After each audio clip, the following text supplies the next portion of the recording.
আচ্ছা, তুমি কি বলতে পারো ইসলামে জিহাদ কাকে বলে? ইসলামে জিহাদ শব্দটির আক্ষরিক অর্থ হল সংগ্রাম বা প্রচেষ্টা। তবে এর একটি ধর্মীয় প্রেক্ষাপটও রয়েছে। ইসলামে জিহাদ বলতে সাধারণত আল্লাহর পথে নিজের সর্বোচ্চ শক্তি ও সামর্থ্য দিয়ে চেষ্টা করাকে বোঝায়। এই চেষ্টা বিভিন্ন ধরনের হতে পারে, যেমন: এক, নিজের ভেতরের খারাপ প্রবণতা বা কুপ্রবৃত্তির বিরুদ্ধে সংগ্রাম করা। দুই, সমাজে ন্যায় ও শান্তি প্রতিষ্ঠার জন্য কাজ করা। তিন, অন্যায় ও অত্যাচারের বিরুদ্ধে লড়াই করা। তবে জিহাদ মানেই সবসময় সশস্ত্র যুদ্ধ নয়। ইসলামে যুদ্ধকে একটি চরম পদক্ষেপ হিসেবে দেখা হয় এবং এর জন্য কিছু নির্দিষ্ট নিয়ম ও শর্ত রয়েছে। আপনি কি জিহাদের প্রকারভেদ সম্পর্কে জানতে চান? হ্যাঁ, জিহাদ কত প্রকার? ইসলামে জিহাদকে সাধারণত তিন ভাগে ভাগ করা হয়।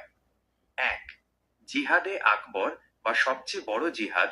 এটি হলো নিজের ভেতরের কুপ্রবৃত্তি, যেমন রাগ, লোভ, অহংকার ইত্যাদি দমন করার সংগ্রাম।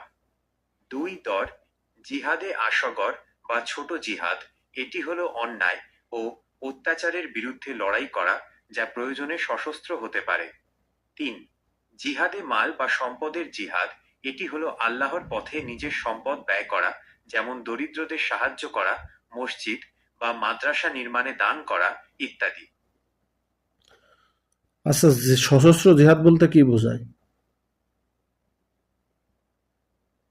ইসলামে সশস্ত্র জিহাদ হলো ধর্ম ও জীবন রক্ষার জন্য বৈধ যুদ্ধ। তবে এটি শুধুমাত্র তখনই অনুমোদিত যখন অন্য কোনো উপায় না থাকে এবং কিছু নির্দিষ্ট নিয়ম মেনে চলা হয়। এই নিয়মগুলোর মধ্যে রয়েছে বেসামরিক লোকদের ক্ষতি না করা, গাছপালা ধ্বংস না করা এবং যুদ্ধ শেষ হয়ে গেলে সহিংসতা বন্ধ করা। এই সশস্ত্র যুদ্ধর ডাক দেবে কারা? ইসলামে সশস্ত্র জিহাদের ডাক দেওয়ার জন্য কিছু নির্দিষ্ট শর্ত রয়েছে। সাধারণত কোনো মুসলিম দেশের সরকার বা ইসলামী পণ্ডিতদের একটি দল, যারা শরিয়া আইন সম্পর্কে জ্ঞানী, তারাই এই বিষয়ে সিদ্ধান্ত নিতে পারেন। কোনো ব্যক্তি বা গোষ্ঠী নিজেদের ইচ্ছামতো সশস্ত্র জিহাদের ডাক দিতে পারে না। আমরা এখন দেখতে পাই কোনো একটা গোষ্ঠী তারা যুদ্ধের জন্য ডাক দেয়, যুদ্ধের প্রস্তুতি নেয়। তাহলে ইসলামকে এটা অনুমতি দেয় না? ইসলামে ব্যক্তিগতভাবে বা কোনো গোষ্ঠীর পক্ষ থেকে সশস্ত্র জিহাদের ডাক দেওয়া অনুমোদিত নয়।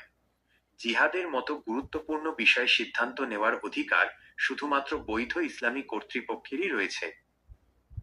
তাহলে তুমি বলতে চাচ্ছ সশস্ত্র জিহাদের ডাক দেবে ইসলামী সরকার বা ইসলামিক খিলাফত বা ইসলামিক রাষ্ট্র, তাই তো? হ্যাঁ, ইসলামী শরিয়াহ অনুযায়ী জিহাদের ডাক দেওয়ার অধিকার শুধুমাত্র ইসলামী রাষ্ট্র বা খিলাফতের রয়েছে। কোনো ব্যক্তি বা গোষ্ঠী নিজেদের ইচ্ছামতো জিহাদের ডাক দিতে পারে না।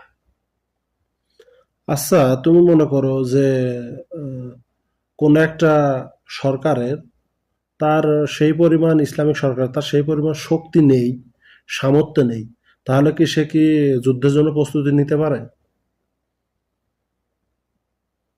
হ্যাঁ, ইসলামী শরিয়াহ অনুযায়ী কোনো ইসলামী রাষ্ট্রের যদি যুদ্ধ করার মতো যথেষ্ট শক্তি ও সামর্থ্য না থাকে, তবে তাদের উচিত হবে যুদ্ধ এড়িয়ে চলা এবং শান্তিপূর্ণ উপায়ে সমস্যার সমাধান করার চেষ্টা করা। তবে যদি শত্রুপক্ষ আক্রমণ করে, তবে আত্মরক্ষার জন্য প্রস্তুতি নেওয়া যেতে পারে। আচ্ছা, আমরা হাদিস থেকে যেটা জানতে পাই যে ইসলামিক